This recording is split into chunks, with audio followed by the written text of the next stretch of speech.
In the year 51 AD, the crumbling city of Ravenna stood at the heart of the Western Roman Empire. The air was thick with tension as soldiers, once the proud guardians of Rome's glory, now gathered in grim silence. The lower ranks, their pockets empty and stomachs growling, whispered anxiously among themselves. The imperial treasury had stopped delivering pay.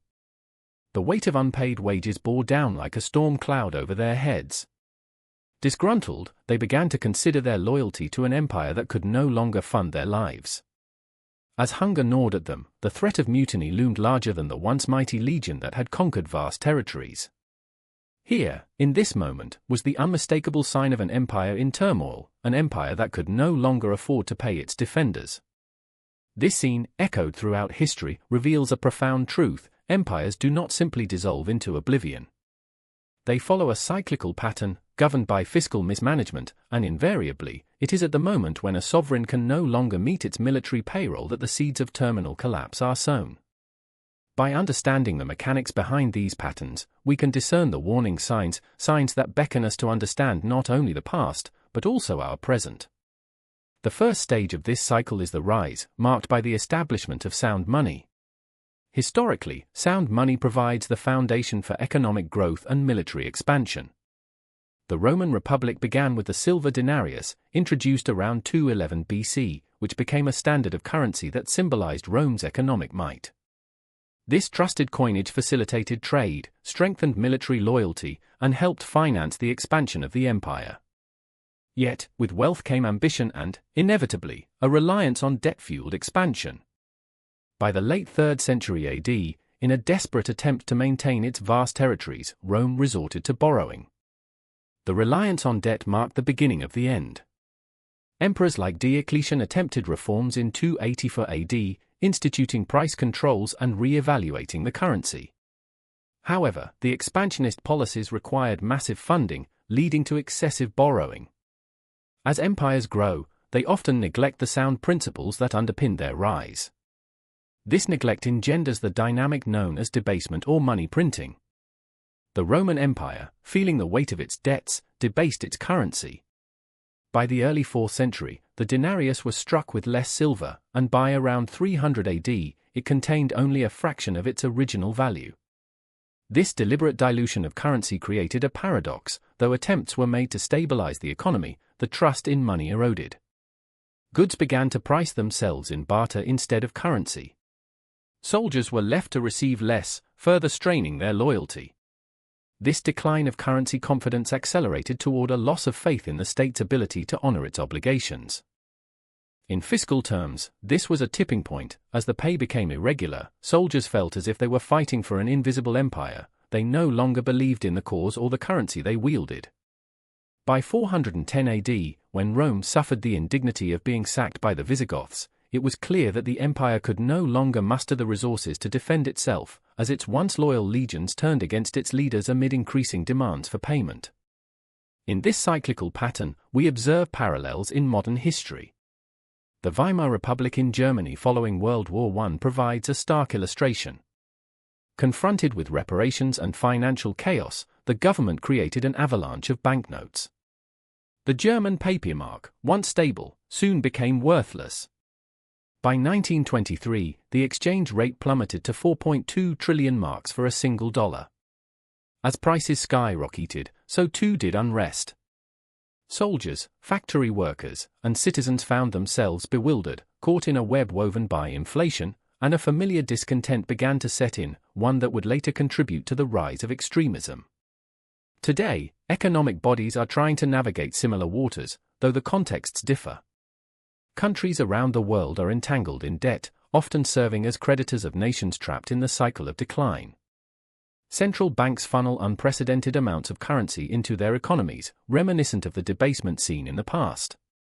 In the United States, the Federal Reserve's interventions, characterized by loosened monetary policies, echo the behavior of empires of old, suggesting a potential vulnerability in the face of a shifting landscape.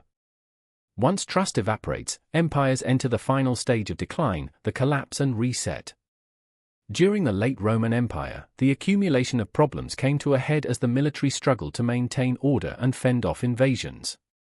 The reliance on foreign mercenaries compounded the crisis as loyalty dissipated. By the end of the 5th century, the Western Roman Empire had splintered into various kingdoms. It was a decline marked not solely by military defeats, but also by unfunded mandates that rendered the once proud legions a shadow of their former selves. But what can we learn from this cycle? How do we read the warning signs? It is essential to recognize the cues: increased debt without corresponding economic growth, currency debasement leading to inflation, and a discontented populace, particularly among those tasked with defending the realm, both socially and militarily. Each of these elements plays a critical role in revealing the integrity of an empire. Knowledge of these historical patterns invites us to examine our contemporary world. It serves as a cautionary tale against the hubris that accompanies economic expansion. There is a tendency within cyclical history for empires to believe they are somehow immune to external pressures. Every empire believed it was the exception. Indeed, the belief that this time is different serves only to deepen the crisis when it comes. For the leaders of expansive nations, historically, this hubris morphs into a self-fulfilling prophecy of decline. It feeds the narrative that growth can continually be achieved despite the fundamental economic laws that undergird sound finance. Consider the Ottoman Empire in the late 17th century. Its military, known as the Janissaries, had grown discontented as their pay was delayed, triggering mutinies and a crisis of allegiance. This moment reflected an empire deeply at odds with the very soldiers who had preserved it, exposing the fragility of a state unwilling to recognize the dire state of its financial affairs. By the time the empire sought to restore order, the groundwork for fragmentation had already been laid, as the very foundation of power, that of military loyalty, had begun to crumble beneath them. Reflecting on these histories, we see the importance of vigilance. The ledger that records our expenditures and obligations is unyielding. It outlasts every flag that has flown overhead. Fiscal responsibility requires not only sound money but a commitment to the social contract, honoring obligations to those who serve the state. Every great power believed it was different. The ledger disagreed. Subscribe, one collapse decoded at a time. As we delve deeper into the mechanisms that underlie the decline of empires, it is crucial to examine the role that military payroll plays in this intricate dance of fiscal responsibility and currency stability. Consider the Byzantine Empire, the continuation of the Roman legacy, which faced its own financial tribulations. In the latter years of the empire, particularly during the 11th century, the Byzantine military found itself stretched thin as external threats rose from every corner, notably the Seljuk Turks and later the Crusaders. The state's ability to finance its army began to falter, manifesting in irregular payments. Historical records indicate that the Byzantine army, once proud and formidable, became increasingly reliant on mercenaries. With delayed paychecks, soldiers would frequently find more lucrative employment elsewhere or even turn against their own empire. The Battle of Manzikert in 1071 serves as a poignant example. Disloyalty within the ranks, exacerbated by financial instability, contributed to a catastrophic defeat. The repercussions of this loss rippled through the empire, marking the beginning of territorial erosion and a crisis of confidence in imperial authority. This dependence on mercenary forces is common when empires begin to fracture under financial strain. The reliance on unpaid soldiers breeds resentment and mutiny, an echo of the troubles facing Rome as it declined. As we approach the 14th century, we notice an alarming trend. Funds were increasingly drawn from the treasury not to pay soldiers, but to cover stellar debts incurred by past imperious ambitions. In 1350, the situation had reached such a point that the Byzantine government resorted to issuing a new currency, the hyperpyron, to pay its shrinking military forces. But the solution proved to be a double-edged sword, undermining trust further and accelerating inflation. Zooming into the 20th century, the Soviet Union's fate underscores a contemporary instance of this perilous cycle. Following World War II, the USSR set ambitious plans to reconstruct and expand its military might, driven by the desire to project power on the global stage. While initially prosperous, the spiraling costs of maintaining a vast military and combating various insurgencies on multiple fronts drew resources thin. The arms race against the United States only intensified pressure on an already burdened system. In the mid-1980s, as Mikhail Gorbachev introduced economic reforms, he was met with the stark reality of a crumbling economy where military pay, once sacrosanct, was irregular. Desertions began to rise within a military that had consistently prided itself on loyalty. Soviet soldiers, once viewed as the protectors of the state, became disillusioned as their paychecks shrank amid an economy that could no longer sustain itself. By the time the USSR collapsed in 1991, the geopolitical landscape had shifted dramatically. For the soldiers left behind, the realization was stark: they were fighting for a government they could no longer trust to uphold its obligations. The implications of delayed military payrolls extend beyond mere financial anguish; they can fracture the very fabric of society. The tension between the state and its military is a battleground of its own, a symptom of a deeper malaise affecting empires in decline. Take a moment to consider the recent history of Venezuela, a nation once rich in oil reserves, now mired in economic turmoil. As its economy disintegrated in recent years, the military found itself crucial to the regime's survival. Yet, with hyperinflation and massive shortages of basic goods, soldiers were often met with delayed or inadequate wages. Over time, this created a chilling environment where loyalty became increasingly conditional. The military, once a bastion of support for the Maduro regime, faced a crisis of allegiance, manifesting in protests and defections. Even powers that seem far removed from direct military engagement find themselves caught in similar cycles. The British Empire, once the preeminent global power, felt the financial squeeze as its colonies sought independence and the costs of World War II drained its coffers. The devaluation of the pound in 1949 strained the military and, with it, the loyalty of a force that had once enforced British interests worldwide. Suddenly the imperial might seem less like an undeniable fact and more like an illusion. The ramifications of this financial disarray escalated until, like the Roman legions weakened by unpaid wages, British troops could no longer secure the empire's distant interests, and decolonization accelerated. As we examine these histories, a pattern begins to crystallize: the reliance on debt, the debasement of currency, a loss of confidence, and finally, the repercussions of delayed payrolls. This cycle repeats in remarkably similar ways across different epochs and cultures. In a more distilled sense, the conclusion we arrive at is clear: the stability of an empire's currency is transparent through its military payroll.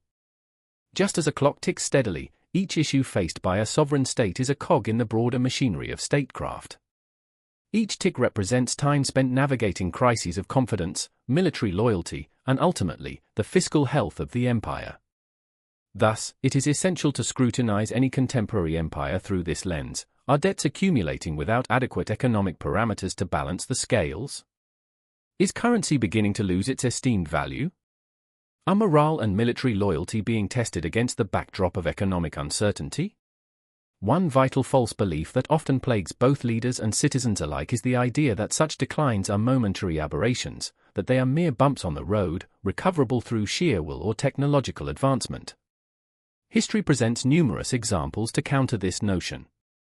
When the British pound sterling ceded its role as the world's primary reserve currency in the mid-20th century, the world did not recover from it easily.